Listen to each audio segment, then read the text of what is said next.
So my idea is to excite everybody about their own creativity, to make people consider and be aware and hopefully activate that creative energy that is burning inside of us and literally making our hands move and our mouth move and our thoughts think. And so my message is how powerful we are and how creative we are, and it's always there just waiting to burst onto the scenes.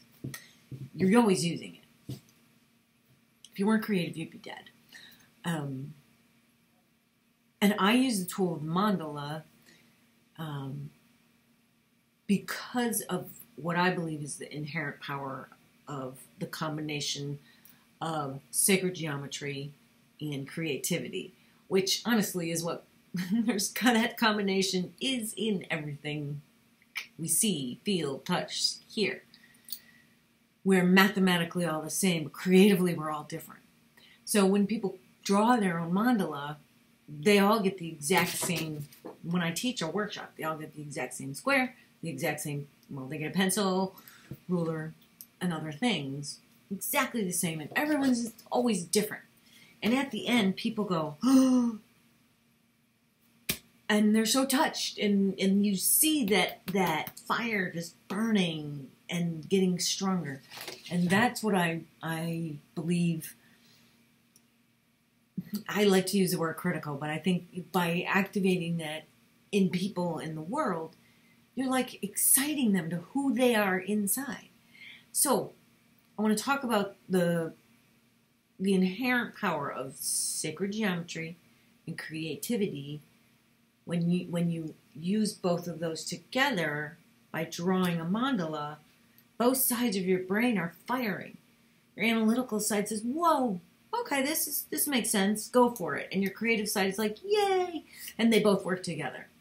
So at the end, I want to give everyone, this is probably too big, but maybe a little moleskin notebook and a pencil, and I'm going to have them draw a mandala, and it's super easy, and I'm going to show you this just really quick. I probably should have a marker, so I'm going to use it. I'm just going to grab a Sharpie. I'm going to show you how I show people to doodle it. This is not the precise mandala workshop I do, but this is how I show people how to doodle it. So you draw a dot, and I'll talk about the seed is planted. So maybe it's a thought, maybe it's maybe it's a new idea for a book, maybe it's a new idea for a report you're writing, maybe it's a new idea for a painting. I'm getting a little excited. I get very excited about this.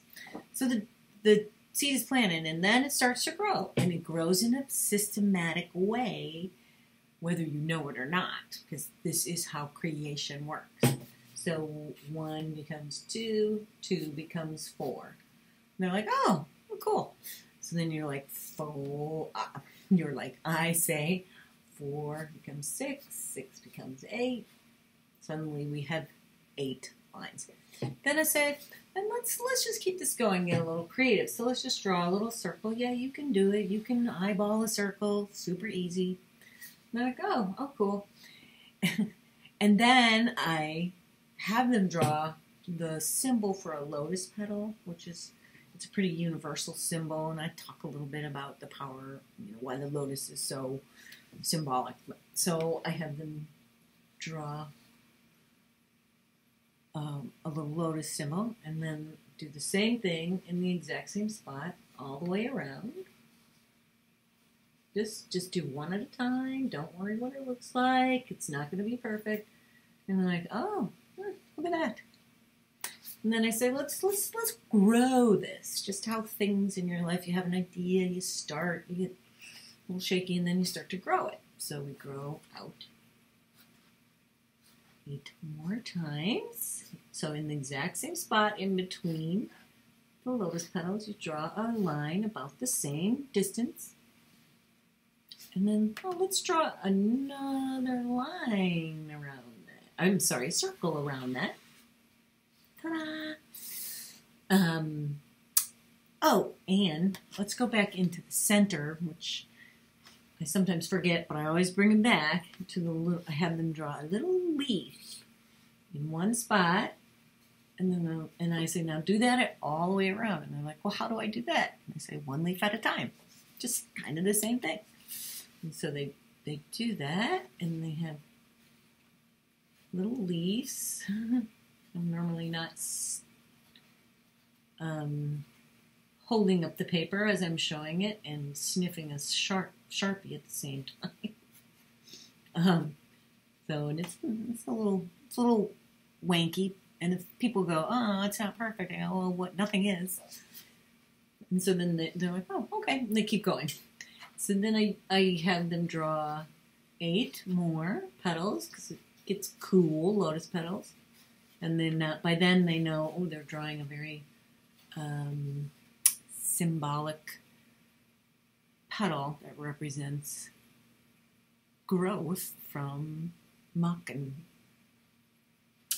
because lotuses grow out of mucky stuff, and so I'm a little excited. But then we go, and then I say, let's pick one more symbol that you want to draw.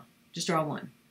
They're like, what? And then you go, well, it could be a circle, it could be a heart, it could be a smile, it could be an angel, it could be a flower, it could be a diamond, anything. So people end up doing, something like a heart.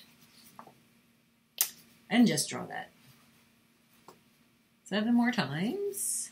It'd be nice to, you normally do this up on a big whiteboard or flip chart. There you go. Well, like, there you go. There's a mandala. And then people, when I teach them to do it this way, then they're down and they just keep going. And I've seen some of the most amazing mandalas come from this. But, so my point is to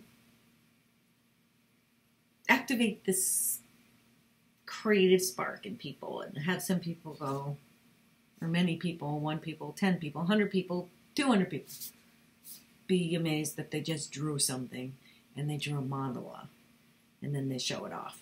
All right, that's enough for now. I sure hope I can do this in public.